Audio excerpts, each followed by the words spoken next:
It is a gorgeous spring day out there with temperatures hovering right around the 70-degree mark, and we are going to continue to warm up through the 7-day. I'll track it all coming up. A Central Kentucky high school student is found shot to death, and state police are trying to figure out who killed him. We have breaking news in the investigation now at 4. And state lawmakers avoid a government shutdown with a last-minute budget deal. Find out how much they agreed to cut funding for universities and colleges.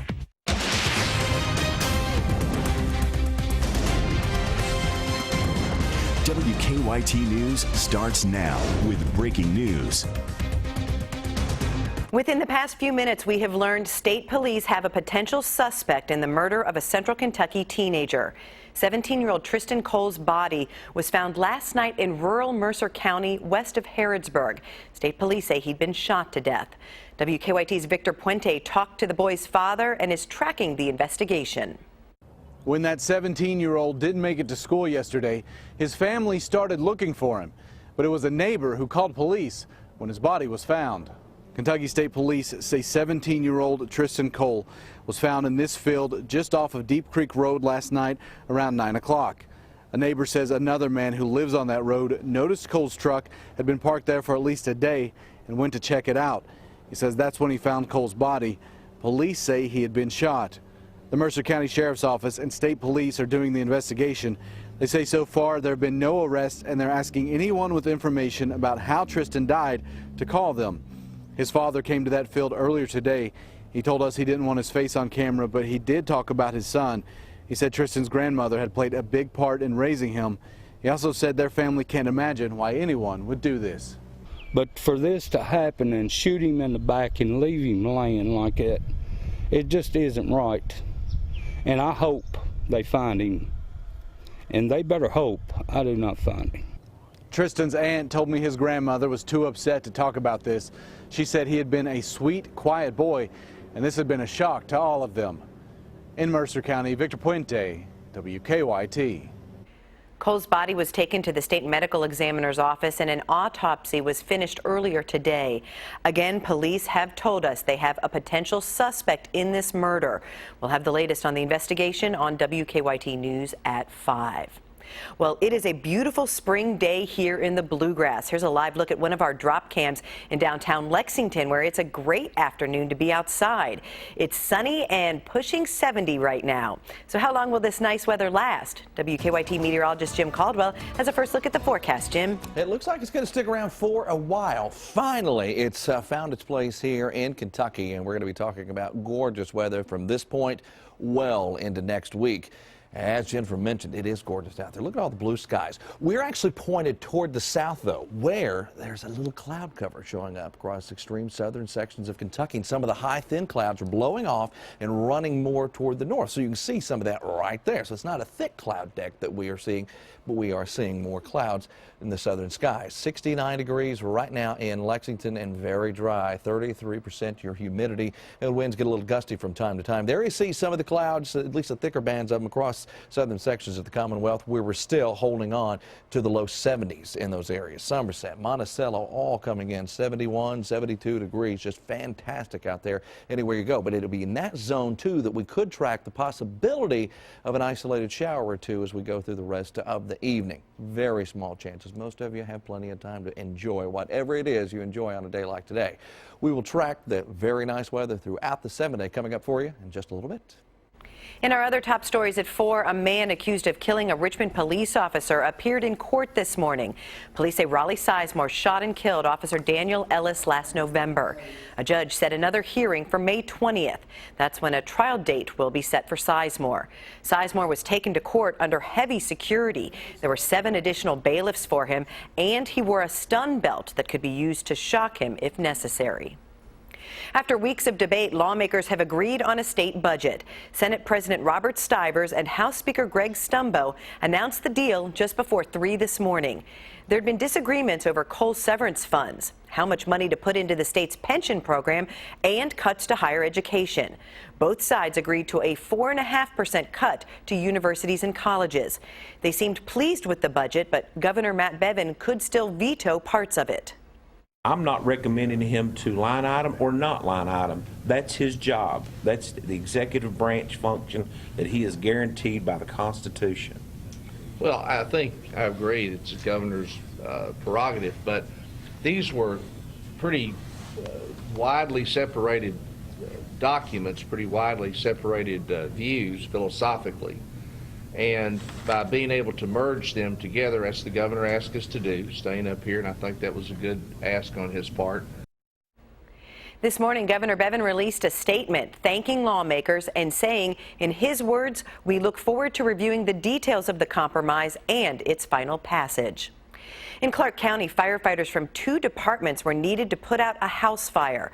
The Lexington Fire Department helped put out the fire at a home on Linden Avenue in Winchester this afternoon.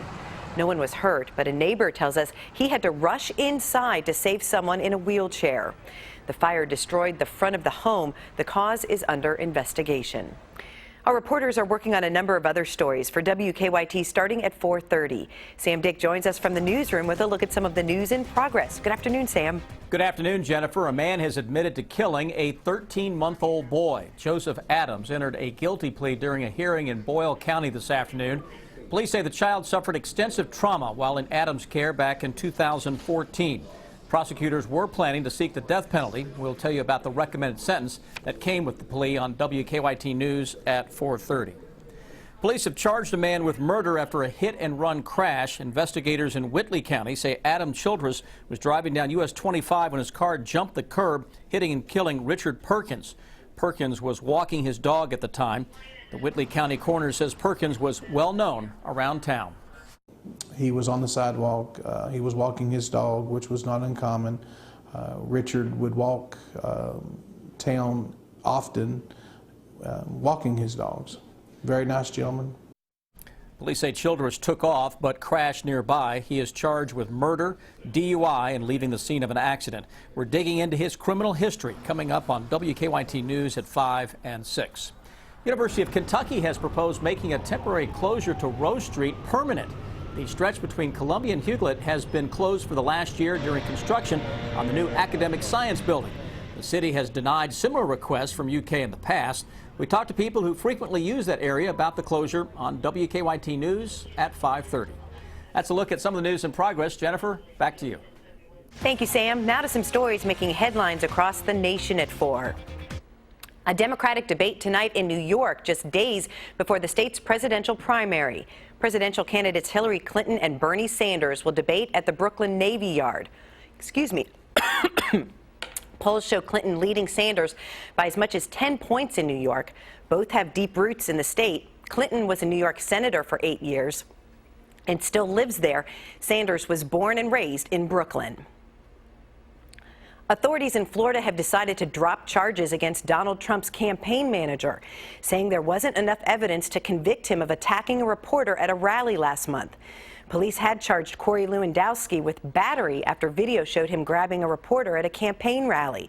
Lewandowski initially said he didn't touch the reporter, and Trump rejected calls from his opponents to fire him.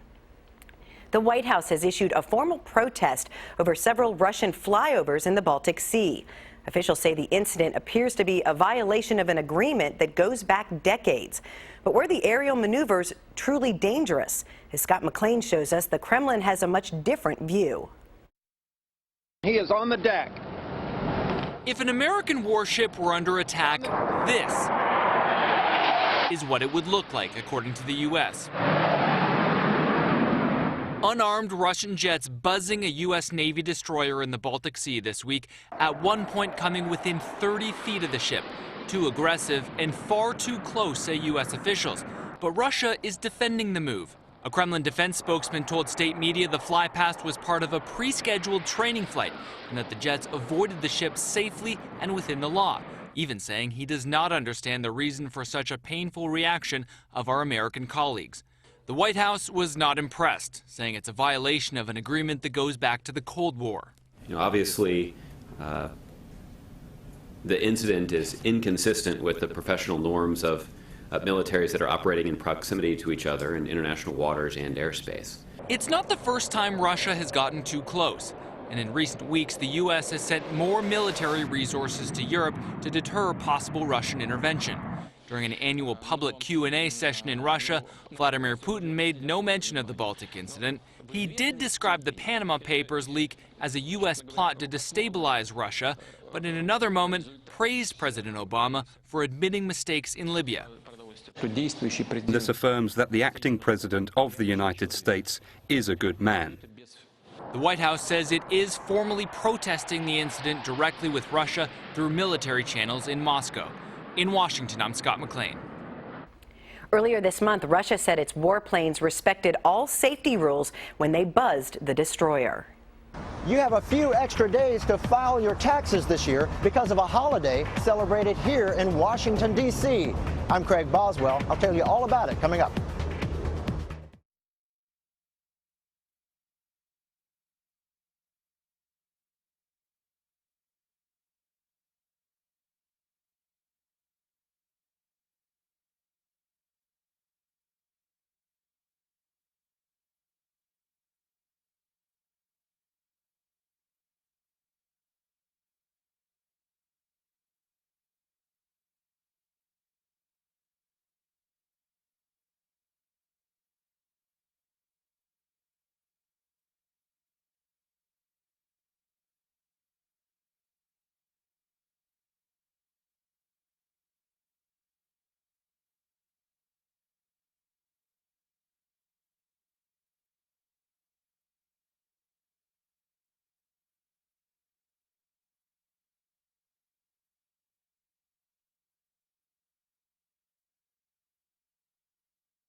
If you've waited to do your taxes, there's good news. This year, everyone has 3 extra days to file.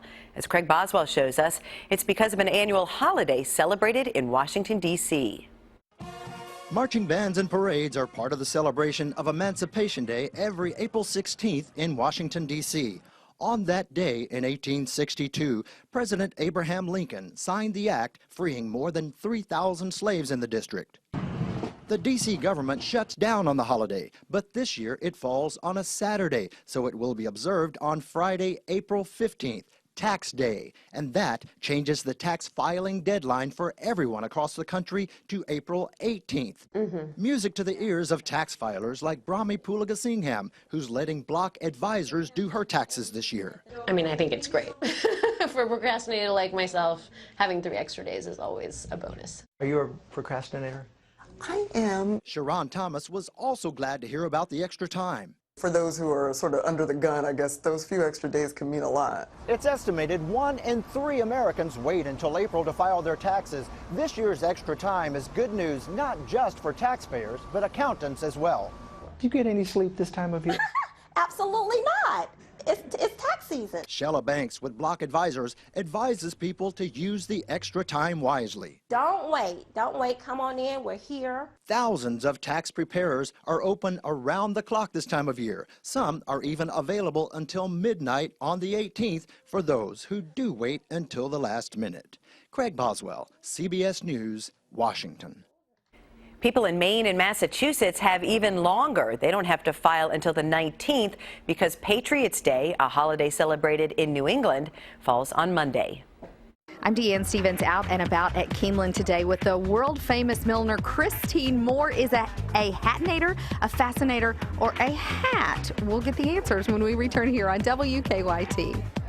And you're going to need them as the sun is going to be up in the sky all weekend long. You'll need some kind of protection out there. We will track the sunshine and warmer temperatures coming up for you.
Now, your hour-by-hour forecast with meteorologist Jim Caldwell.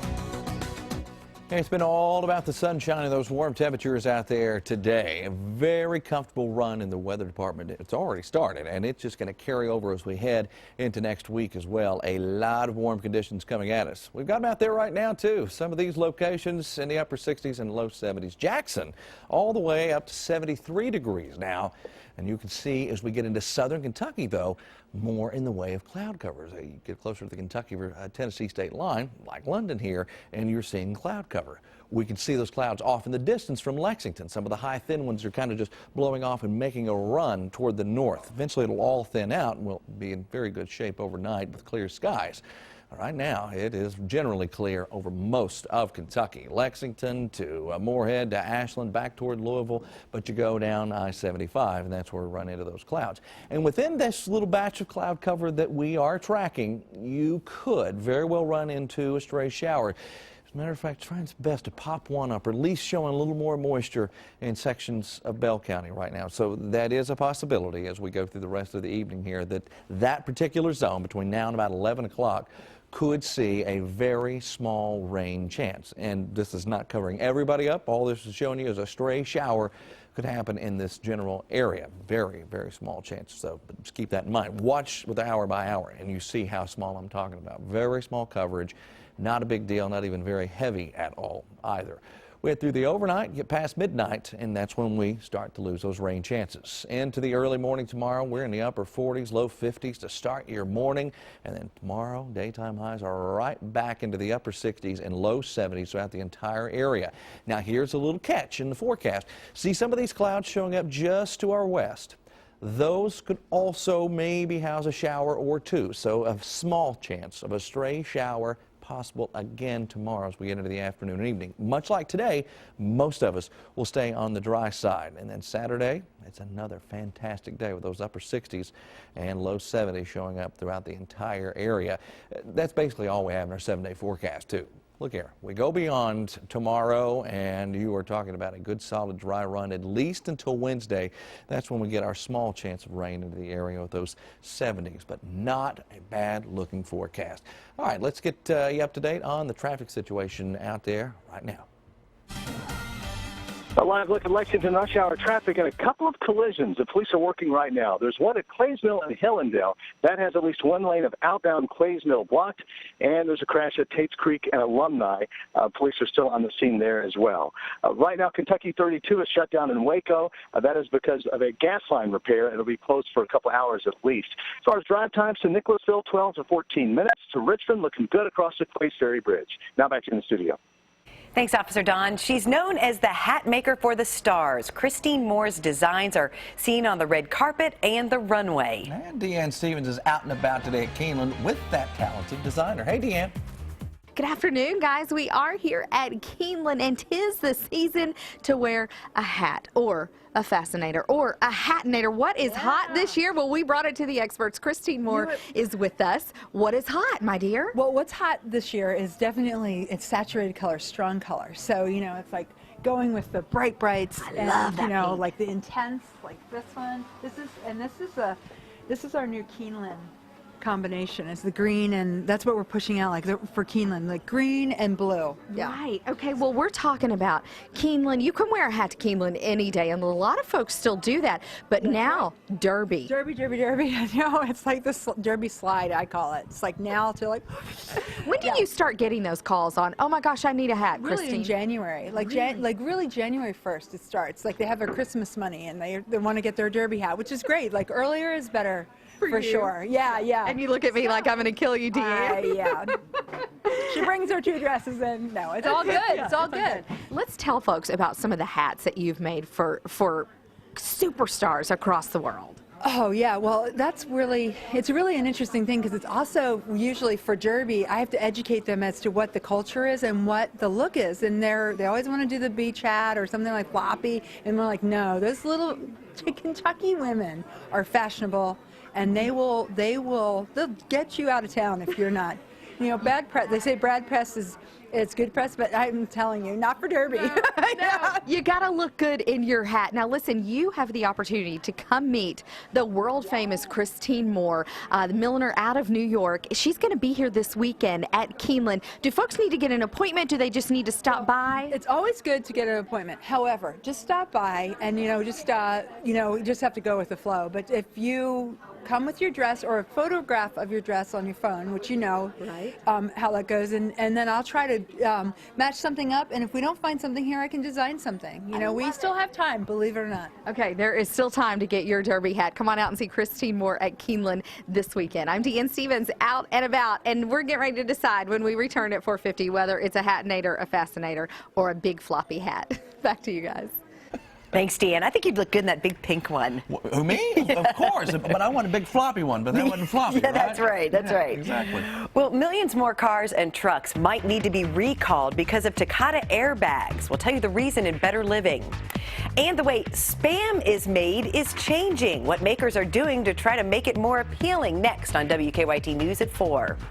Friday night's Mega Millions jackpot is $80 million, and Saturday night's Powerball jackpot is $205 million.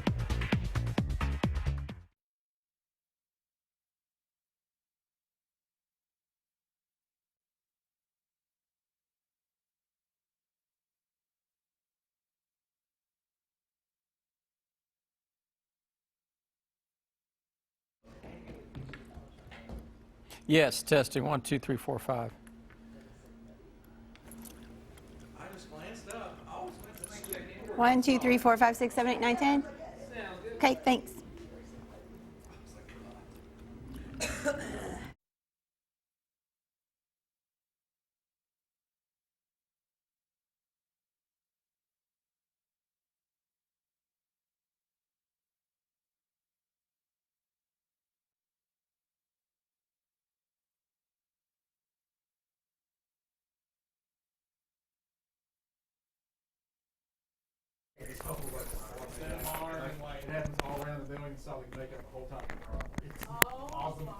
You talking to me? Hold up, I can't hear you yet. I can kind of hear you. These things, look at that. All right, now say something. That's getting to be a relative statement. Okay, now I can hear it fine. Thanks. In the feeds folder? Yeah? Awesome. Okay, I'll log that then as soon as I'm done here.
It's time for Better Living, health, education, and consumer news that impacts your life. There could be a major expansion in the recall of faulty Takata airbags. The nation's highway safety watchdog says airbag inflators in 85 million more cars and trucks on U.S. roads need to be replaced. The airbags can explode with too much force. So far, they've been blamed for 11 deaths across the U.S. A new study suggests healthy gut bacteria may be able to slow or even stop the development of some types of cancer. The human body typically contains about 10 trillion bacterial cells, some beneficial, some harmful. UCLA researchers isolated one common gut bacteria and found it reduced gene damage and significantly reduced inflammation in mice. Inflammation plays a key role in several diseases, including cancer. Many food companies are tweaking their recipes as Americans crave more natural foods. And now Spam is following suit. Hormel says it will use simple, more familiar ingredients in its recipe for Spam Light and Spam Less Sodium. The classic variety of Spam will not change. And now let's head over to Jim. What a fantastic spring day in the Bluegrass. Yeah, a good day to maybe go out and throw some Spam on the grill. Doesn't that sound great? Sounds delicious to me. We're looking at a fantastic evening out there right now. You're right, a little cloud cover across southern parts of Kentucky. Clouds are thickening up as we could track maybe a stray shower or two in that area. Other than that, we are fine. We'll call it mostly clear through the overnight hours, and as we head into your Friday, look at that. We're back up to around 70 degrees. A very warm one. Great way to end the week. It is. We'll be grilling out. Just won't be any spam on our menu. Okay. We're glad you're with us here on WKYT. Sam, Dick, and Amber Philpott are next with WKYT News at 4:30.